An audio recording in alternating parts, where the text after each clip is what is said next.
दिनै मानो बेवहाय मिटिं खालामफैदों बिनि सम्पर्के नोंथांमोना बयबो मिथिगौ जे बिपिएफ दोलोआ थांनाय 2005 सनाव दाजानायनि उनाव मोनफ्रोमबो जाति गस्थि आदिबासि नेपाली बर' राजबंशी असमिया बिहारी राभा गार' बयखौबो लानानै जि राजनैथि खालामदोंमोन बिटिसिआव दालां गैया लामा गैया स्कुल मोजां नङा हाथाय बाजार गैया कारेन्ट गैया इरिगेशन गैया माइ गायनो बेफोरबायदि अबस्थाखौ जोङो जेरैबायदि फोसाबनानै फैदोंमोन जेराव इरिगेशन नांगौ इरिगेशन खालामनाय जादोंमोन गामि ओनसोलाव लामा होननाय जोंहा गैथ्रामोन जोङो जबरदस्त लामा बानायदोंमोन दैफोरनि सायाव जोंहा दालां गैयामोन कालभार्ट गैयामोन बेफोरखौ जों बानायदोंमोन जोंनि स्कुलफ्रा मोसौ बोरमा उन्दुनानै थायोमोन बेफोरखौ लासै लासै एमएलए मन्त्रि आरो जोंनि दैदेनगिरि इएम बिथांमोनहा गाव गावनि ओनसोलाव मोजां खालामनो थाखाय खामानि मावबोदोंमोन मोनफ्रोमबो गामियाव खुनु कारेन्ट होननाय गैयामोन जबरदस्त आसाम सरकार भारत सरकारजों रायलायनानै बिपिएफ दलनि दैदेनगिरि बिथांमोनहा मोनफ्रोमबो गामि नोंथांमोननि बे गामियावबो थांनो होदों नोंसोरखौ गोसोखांहोदों गमामायैनो नंगौथ' बै समावथ' जोंहा कारेन्ट गैयामोन जोंहा आब' प्रमिलामोन सेस्था खालामनायनि थाखायसो जों बे गामियाव कारेन्ट मोनदों बेखौ नोंथांमोनखौ गोसोखांहोनाय जादों खोमा যিয়ে নহওক দাদা ভাইসকল 2005 চনত আমি বিপিএফ দল গঠন কৰিছোঁ আৰু সেই বিপিএফ দলত যিমান বড়ো ৰাজবংশী অসমীয়া আদিবাসী নেপালী গাৰো ৰাভা মুছলিম আমাৰ লগত যিমান জাতি গোষ্ঠী আছে ধৰ্মাৱলম্বী আছে খ্ৰীষ্টান হিন্দু মুছলিম শিখ বৌদ্ধিষ্ট সবকে লৈ পেলাই আমি বিপিএফ দলটো গঠন কৰিছোঁ আৰু সেই বিপিএফ দলৰ দ্বাৰা প্ৰত্যেক নেতাসকলে নিজৰ নিজৰ অঞ্চলত কেনেকৈ কাৰেণ্ট দিব পাৰে চেষ্টা চলাই পেলাই প্ৰত্যেক গাঁৱত কাৰেণ্ট দিব পৰা গৈছে ৰাস্তা ঘাট নাছিল আমাৰ গাঁৱত যিমান কষ্ট কৰি পেলাই ৰাস্তা ঘাট বনোৱা হৈছে দলং নাছিল আমাৰ নদীৰ ওপৰত কোনো সৰু ডাঙৰ খালভাৰেই নাছিলে ইমান কষ্ট কৰি পেলাই যিমান পাৰে প্ৰত্যেক নদীৰ ওপৰত আই নিচিনা নদীৰ ওপৰত দুটা দলং বনোৱা হৈছে 1 কিলোমিটাৰতকৈ বেছি দীঘল গাঁৱত যি সৰু সুৰা নদী থাকে সেই নদীৰ ওপৰত খালভাট বনাই বনাই আমাৰ ল'ৰা ছোৱালী কেনেকৈ স্কুলত যাব পৰা কৰিব পাৰে বজাৰত যাব পৰা কৰিব পাৰে চাইকেল চলাব নোৱাৰা ৰাস্তাবোৰ আজি গাড়ী চলাব পৰা কৰি দিয়া হৈছে সেই বিপিএফ দলৰ দ্বাৰা আৰু ইয়াৰ কাৰণে আপোনালোকৰ লগত আলোচনা কৰিবৰ কাৰণে আজি এই বিপিএফৰ মিটিং আপোনালোকৰ এই খাউচি বাজাৰত হৈছে दा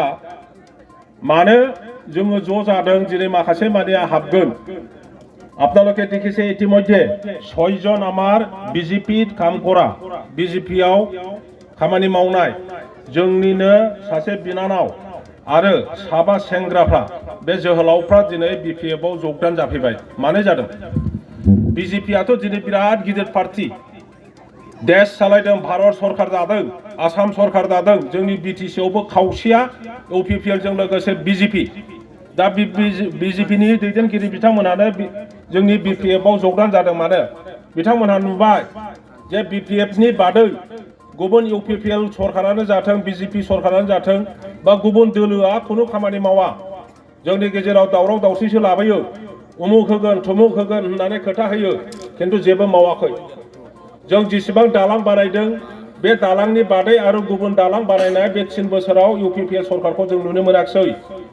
जों जेरै मावदों बेबायदि मावनायखौ जों नुवाखै जों कलेज बानायबाय इउनिभार्सिटी बानायबाय इन्जिनियारिं कलेज बानायबाय सीआईटी बानायबाय डक्टर बानायग्रा मेडिकेल कलेजबो जों बानायबाय बिथांमोनहा गंसेबो कलेज बानायदेराखै स्कुल प्रभिन्सियेलाइज खालामनो होननानै बिथांमोनहा खोथा होदोंमोन स्कुल प्रभिन्सियेलाइज खालामनायनि खोथाखौथ' बाद हो बे 3 बोसोराव सासेबो मास्टार साख्रिबो होनो हायाखै चौकीदार साख्रिबो होनो हायाखै दा बेखायनो जोंनि रायजो राजाफ्रा बुजिबाय आगोलाव इलेक्शननि आगोलाव जेरैबायदि गिदिर गिदिर खोथा बुंदोंमोन दिनै बिसिनि जि खामानि मावनाय जोंनि बिटिसिखौसो सिफायफिनबाय बे हाग्रा ओनसोल नंगौना नङा मिन्थिथ'ला आंनो हाग्रा बिफानखौ आं नायबोदोंमोन आब' प्रमिला नायबोदोंमोन जोंनि दिनावहाय आमटेका खैला मैला बिटिनि मालिबिटा बै समग्र ओनसोल ओरैहाय दागगारि देवसि सान्तिपुर खुंग्रिं ओरैहाय सेलेखा बाजार नोंथांमोननि नैबे बिसमुरि ओनसोल मानो मुराबारि बेफोरनिफ्राय लानानै ओरैहाय कचुगाव रायमाना गासैबो ओनसोलाव बाक्सा जिल्लायाव बगामाथि ओरैहाय उदालगुरि समग्र बे ओनसोलाव जोङो हाजार बिगा जोंनि फरेस्टनि हाखौ जोङो नियाति होनो हादों बिथांमोनहा इलेक्सनाव बुंदोंमोन जे जोंखौल' देरहाहोदों 15 दिननि गेजेरावनो जोङो बे हाग्रानि हाखौ नियाति होना होगोन दिनै 3 बोसोर थांबाय सासेनोबो 1 बिगा हा दिनै नियाति होआखिसै दा बेफोरो अयनाय जादों न'खर साख्रि होगोन हिनजावफोरनो सेल्फ हेल्प ग्रुपनो 75,000 होगोन बायदिसिना अरुणोदय स्किम होगोन फरायसाफोरनो ছাত্র ছাত্রী সকলক এনেকে দিয়া হব তুমুক দিয়া হব বহুত কথা কৈছিলে কিন্তু আজি 3 বছৰ অতিক্ৰম হৈ গ'ল তেনেকুৱা কাম কৰাটো আমি দেখিবলৈ নাপালো বৰঞ্চ তেখেতসকলে বিটিসি যি ক্ষমতা দিয়া গৈছিল সেই ক্ষমতাটো এতিয়া হেৰাই লৈছে গতিকে ৰাজ্য এতিয়া বুজিছে যে ইউপিপিএল সরকার এতিয়া সরকারটি এখন হব অঞ্চলৰ শান্তি নাহিব তেখেতসকলে কয় যে আমাৰ সরকার অহা লগে আজি বহুত শান্তি হৈ গ'ল আমি শান্তি আনিব পাৰিলো ঠিক আছে আমিও কওঁ এতিয়া আগতকৈ বহুত শান্তিত আমি জীয়াই আছো কিন্তু বিপিএফ দল যেতিয়া আছিল হাগ্ৰামা সরকার যেতিয়া আছিল এই গণ্ডগোল কৰা মানুহবিলাকে কোন আছিল এতিয়া যি সরকার কৰি আছে এই বিলাকে আমাৰ দিনত হাগ্ৰামাৰ দিনত বিপিএফ সরকারের দিনত তেখেতসকলে গণ্ডগোল কৰিছে রাজ্যফोरखौ লানাनै জবরদস্ত গাमिनिफ्राय लामा हाइवे होबथानांगौ रेलियो होबथानांगौ जैधोनि होयै नोंथांमोनखौ लांदोंमोन बे हाग्रा ओनसोलनिफ्राय बयखौबो थांनांगौ आरो थाङाब्ला हा मोननाय नङा उमुक मोननाय नङा खना फोरोंनाय बायदिसिना खालामनानै बिथांमोना रायजो राजाफोरखौ लांदोंमोन दिनै गावसिनि सरकार जाबायबो डिवाइड आसाम 50-50 बहा थांखो जोंनो आलादा नांगौ बडलेण्ड नांगौ होननाया बहा थांखो हाग्रामाया बै समावनो बुंदोंमोन जे बे प्रमद बर'आ रायजो बियाखै रायजोफोर बियो गाव सिफ जानो थाखायसो आन्दोलन खालामफ्लादों जेब्लानो इलेक्शनाव देरहानानै बियो सिफ जागोन सरकार दानो हागोन अब्लानो बे बडलेण्डनि आन्दोलनखौ बियो बावगोन दिनै फैयै रायजोफ्रा बै समावहाय माखासे बारि जोंनि दैदेनगिरिफ्रा बे खोथाखौ बुजियाखैमोन किन्तु जेब्ला बिथाङा भुवा एकर्ड खालामबाय बिटिआर एकर्ड बे बिटिआर एकर्डआव जेबोआनो गैया बेखौ लानानै रायजो राजाफोरखौ फुस्लायनानै दिनै सरकार दाबाय सरकार दानायनि उनाव दिनै मा मावखो बे आन्दोलन रायजो बिनायनि आन्दोलना बहा थांखो बडलेण्डनि खोथाया बहा थांखो सुक्ति खालामबाय सुक्ति खालामग्रा रन्जन दैमारि मोनबायदिखौ दिनै जेलाव दोनबाय बिथांनि संगिफोर एनडिएफबिनि मानसिफोरखौ लेथेर फेथेर खालामबाय दिनै एबसुनि नेताफोरनो जेबो साख्रि होआखिसै दा बेफोरखायनो रायजो राजाफ्रा गाज्रि मोनबाय सेंग्राफ्रा गाज्रि मोनबाय सिख्लाफ्रा गाज्रि मोनबाय एनडिएफबिफ्रा दिनै ओंखायनो जोंखौ समर्थन होनो थाखाय आगोलबोबाय एबसुनि आगोलनि दैदेनगिरि बिथांमोनहा दिनै आगोलबोनानै बिपिएफआव जगदान जाफैदों बे खारनाव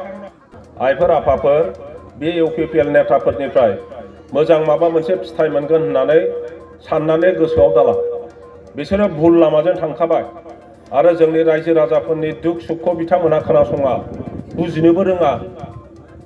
आगोलाव बुंदोंमोन 17 बोसोर दाबो बुङो बिसोरो खालि 17 बोसोर जाख्ल'दों जोङो 17 बोसोराव जाख्ल'दोंब्ला बे बिटिसि अफिसा बोरै जाया जोङो 17 बोसोराव जाख्ल'दोंबा आं दे दहाय बुंदों इउनिभार्सिटि बे इन्जिनियारिं कलेज बे मेडिकेल कलेजखौ बोरै बानायखो जोङो जुदि जाख्ल'दोंब्ला जोंनि जायगायाव जेसेबां इरिगेसन जादों हाथाय बाजार जादों दालां जादों कालभार्ट जादों लामा जादों बे बोरै जाखो दिनै 3 बोसोराव बे जाफैयै सरकारा मा मावखो बेखायनो रावबो रायजो राजाफोरखौ जाम्बा साननो नाङा नोंथांमोननि गेजेराव माखासे मानसिफोर दंबावो जोंनि गामिफ्राव जोंनि बिदा फंबायफ्रा बिराद माने मा होनना बुंनांगौ बिसोरखौ इउपिपिएल जों थानानै सोरबा एसे लामा खोदों गय हेडआव बिलबो मोनाखै बिलखौ मोनाखै बै आगोलाव जि माबा बिटिसि जाजेनब्ला गुडविलनि फैसा फैदों होननानै लामा बानायला होदों सेंग्राफ्रा दा बिल मोनाखै आरो बिसोरो बुंगासिनो दङ र' जों बिल मोनग्रोनि बिल मोनब्ला जोङो बिपिएफआव थांगोन बेखौ आसा दाख्लाय बिसोरो बिल होनो हाया दिनै जेसेबां बिटिसिनि फैसा दङ बांसिन फैसाखौनो बिथांमोनहा साप्लाय खालामनानै जाखाबाय आरो बे साप्लाइ जायफ्रा मोन्दों बे जोंनि बिटिसिनि मानसि नङा गासिबो बाहेरानि अबेबा गुवाहाटीनि अबेबा कलकातानि अबेबा तेजपुरनि मानसिफोरसो मोन्दों दा बिटिसिनि फैसाया बिटिसियाव थायाखै ओंखायनो बिटिसिनि फैसाया बिटिसियाव बाहायजानो मोनाखिसै नालाय जोंनि गामि ओनसोलावबो फैसा गैया हाथाय बाजाराव मानसिफ्रा आगोलाव जेरैबायदि मैगं बायनो हायोमोन ना बेदर बायनानै जायोमोन दिनै रावबो बेबायदि ना बेदर बायनो हाग्रा मानसियानो गैला ओंखायनो ना बेदर फानग्राफ्रा मा बुंबाय बे सरकारनि दिनाव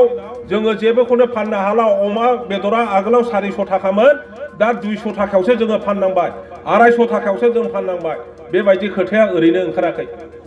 जोंनो मैगं फाननानै जाग्रा बर' हिनजावफ्रा आगोलाव जेरैबायदि फाननो हायोमोन दा फाननोनो हाला होननानै क'क्राझारनि बा गुबुन गुबुन जायगायाव जि फायखारिफोर दं जोंनि बर' हिनजावफोर बिथांमोनहा हालाय हाफाय जाबाय दा बिदि जानानै दं ओंखायनो गाव गावनि रायजोफ्रा गावबुरानिफ्राय आरम्भ खालामनानै मोनफ्रोमबो गामिनि रायजोफोरखौ आं खावलायबाय মই অনুরোধ কৰিছোঁ আমাৰ আদিবাসী ভাইসকলক মই অনুৰোধ কৰিছোঁ আমাৰ গুৰ্খা ভাইসকলৰ ভাই ভনীসকলক আমাৰ ৰাজবংশী মুছলিম সবকে বিটিচিবাসীক মই অনুৰোধ কৰোঁ যে আমি এই UPPL এতিয়াৰ চৰকাৰৰ ওপৰত কোনো আশা কৰিব নোৱাৰোঁ তেখেতসকলৰ লগত যদি আমি থাকোঁ তেখেতসকলৰ লগত যদি আমি কিবা এটা আশা কৰোঁ তেতিয়াহ'লে আমাৰ ভৱিষ্যত অন্ধকাৰ হ'ব আমাৰ ল'ৰা ছোৱালীৰ ভৱিষ্যত অন্ধকাৰ হ'ব গতিকে আমি একেলগে হৈ পেলাই আমাৰ ৰাজনৈতিক দৃষ্টিভংগী একত্ৰিত কৰি পেলাই আমি আগুৱাই যাব লাগিব আৰু সকলোৱে BPFক সমৰ্থন কৰি পেলাই আগন্তুক যি নিৰ্বাচন হ'ব MP ইলেকশ্যন আমাৰ কাউন্সিলৰ ইলেকশ্যন আৰু অসমৰ ইলেকশ্যন এইবোৰ ইলেকশ্যনত একত্ৰিত হৈ পেলাই নাঙল ছবিত আমি ভোট দিব লাগে আৰু আগৰ নিচিনা বিটিচি কোন ভালে ভাল চলাব লাগে প্ৰত্যেক জাতি গোষ্ঠীৰ জাতীয় সমস্যা প্ৰত্যেক জাতি গোষ্ঠীৰ আশা আকাংক্ষা পূৰণ কৰিবৰ কাৰণে আমি এতিয়া একত্ৰিত হৈ পেলাই আগুৱাই যাব লাগে আৰু হেতুকে কামনা কৰি আপোনালোক সকলোকে BPFৰ যিসকলে আজি যোগদান দিব সকলোকে আন্তৰিক অভিনন্দন শুভেচ্ছা মই জনাইছোঁ আৰু BPFত আগতীয়াকৈ আপোনালোকক वेलकाम মই জনাইছোঁ বয়खौबो जाय बिथांमोनहा जोंनि BPFआव दिनै যোগदान खालामगोन नोंथांमोनखौ गोसो सिंनिफ्राय सिबिनाय आरो अननाय बावहरनानै जोंनि BPFआव नोंथांमोनखौ बरायनानै लाखाबाय आङो बे खोथाखौ बुंनानै आंनि बुंनायखौ बेयावनो फोजोबबाय गोजोन्थों